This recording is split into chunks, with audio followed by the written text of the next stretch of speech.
आंधियों को जरा खबर कर दो, शेर वापस पलट के आया।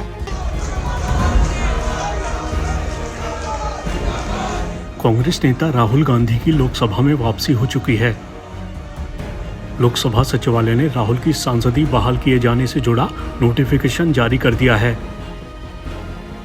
आपको बता दें कि हाल ही में सुप्रीम कोर्ट ने राहुल की लोकसभा सदस्यता बहाल करने का रास्ता साफ किया था।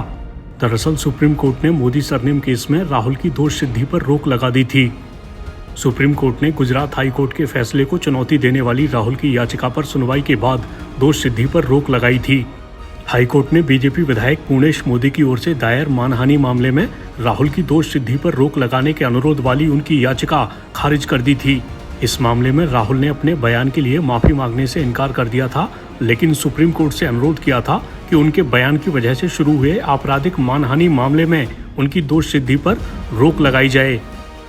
पूर्णेश मोदी ने 2019 को कर्नाटक के कोलार में एक चुनावी सभा में मोदी सरनेम के संबंध में की गई कथित विवादित टिप्पणी को लेकर राहुल के खिलाफ आपराधिक मानहानि का केस किया था। राहुल पर आरोप लगाया गया था कि उन्होंने चोरों और मोदी सरनेम वाले लोगों को आपस में जोड़कर बयान दिया था। हाल ही में सुप्रीम कोर्ट ने कहा था कि निचली अदालत के जज ने राहुल गांधी को दोषी ठहराते समय कोई कारण नहीं बताया, सिवाय इसके कि उन्हें अवमानना मामले में सुप्रीम कोर्ट ने चेतावनी दी थी।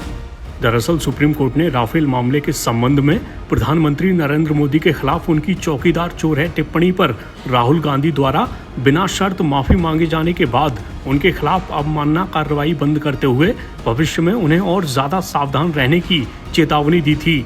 वहीं मोदी सरनेम केस को लेकर सुप्रीम कोर्ट ने कहा कि जहां तक दोष सिद्धि का सवाल है तो भारतीय दंड संहिता यानी आईपीसी की धारा 499 के तहत दंडनीय अपराध के लिए सजा अधिकतम 2 साल की कैद या जुर्माना दोनों है और निचली अदालत ने अधिकतम 2 साल की सजा सुनाई। कोर्ट ने कहा, अवमानना मामले में सुप्रीम कोर्ट द्वारा दी गई चेतावनी के अलावा निचली अदालत के जज द्वारा इसके यानी दोष सिद्धि के लिए कोई अन्य कारण नहीं बताया गया। केवल निचली अदालत के जज द्वारा सुनाई गई इस अधिकतम सजा के कारण वो जन प्रतिनिधित्व अधिनियम के प्रावधानों के दायरे में आ गए। कोर्ट ने कहा, अगर सजा एक दिन कम होती तो प्रावधान लागू नहीं होते, खासकर जब कोई अपराध गैर संज्ञेय, जमानती और समझौता योग्य हो।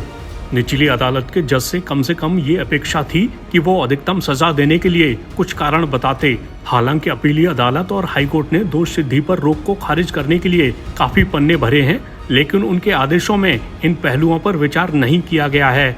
आपको बता दें कि जन प्रतिनिधित्व अधिनियम में किसी जनप्रतिनिधि को सदन से अयोग्य ठहराने की जो शर्तें हैं उनमें से एक ये भी है कि अगर किसी व्यक्ति को किसी अपराध का दोषी पाया जाता है और उसे 2 साल या उससे ज्यादा की सजा मिलती है तो उसे अयोग्य घोषित किया जा सकता है। सुप्रीम कोर्ट ने कहा, इसमें कोई संदेह नहीं है कि बयान ठीक नहीं थे और सार्वजनिक जीवन में रहने वाले व्यक्ति से सार्वजनिक भाषण देते समय सावधानी बरतने की अपेक्षा की जाती है। इन पहलुओं को ध्यान में रखते हुए और चूंकि निचली अदालत के जज द्वारा अधिकतम सजा देने के लिए कोई कारण नहीं बताया गया, दोष सिद्धि के आदेश पर अंतिम फैसला आने तक रोक लगाने की जरूरत है। सुप्रीम कोर्ट ने साफ किया कि मौजूदा अपील का लंबित रहना अपीलीय अदालत में अपील की राह में बाधक नहीं बनेगा, जिसका फैसला कानून के अनुसार उसके गुण दोष के आधार पर किया जाएगा। फिलहाल राहुल की सांसदी बहाल होते ही कांग्रेस के खेमे में जश्न दिखा है।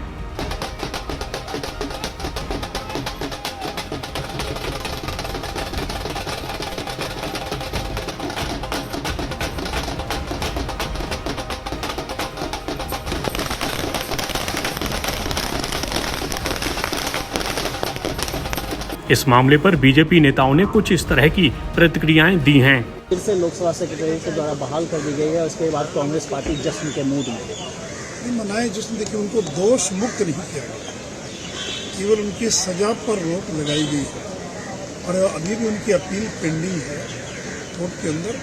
उसका इंतजार करना चाहिए और ये एक सामान्य प्रक्रिया है। उनकी 2 साल की सजा हुई, उनकी मेमोरी जो है वो समाप्त हो गई, फिर उनकी मेमोरी को बहाल कर दिया गया क्योंकि सुप्रीम कोर्ट ने सजा पर रोक लगाई है।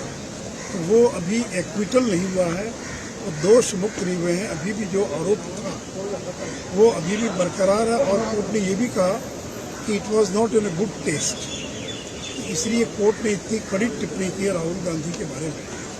तो स्वाभाविक था कि जब उनकी सजा पर रोक लग गई तो उनकी जो मेमोरी वो बहाल होगी, तो इससे क्या फर्क पड़ता है। लेकिन हमारे भी तो लंबे समय तक इस सदन के सदस्य थे, उससे कांग्रेस की सेहत पर क्या असर पड़ा। लेकिन जिस मोदी सरनेम की वजह से उनकी सदस्यता गई थी, इस मामले में आपने भी पटना में कोर्ट में उनके खिलाफ मामला दायर कर रखा है। तो मैंने कहा ना कि मामला खत्म थोड़ी हुआ है, केवल 2 वर्ष की जो सजा दी गई थी उस अवधि पर रोक लगा दिया, तो उतनी भर राहत उनको मिली है, लेकिन वो दोष मुक्त नहीं थे। राहुल गांधी जी की सदस्यता बहाल की गई है, ये माननीय स्पीकर साहब का प्रेरोगेटिव था। उन्होंने तय नियमों के अनुरूप जब सजा मिली थी तब सदस्यता समाप्त की थी, लेकिन आज सजा पर क्योंकि रोक लगा दी गई है, सजा समाप्त नहीं हुई है, रोक लगाई गई है, लेकिन फिर भी उन्होंने विशाल हृदयता दिखाते हुए उनकी सदस्यता को वापस बहाल किया है। लेकिन मैं इसको इस परिप्रेक्ष्य देखता हूं कि एक व्यक्ति जिसको सजा मिली हो, सजा को फर्दर हायर कोर्ट ने उसको जो है वापस उचित माना हो, उसकी सजा पर कुछ दिन के लिए रोक लग जाए, उस रोक लगने मात्र से उसको निर्दोष मानते हुए उसके ऊपर सेलिब्रेट करना, ये लोकतंत्र का भी अपमान है और दुर्भाग्यपूर्ण भी है।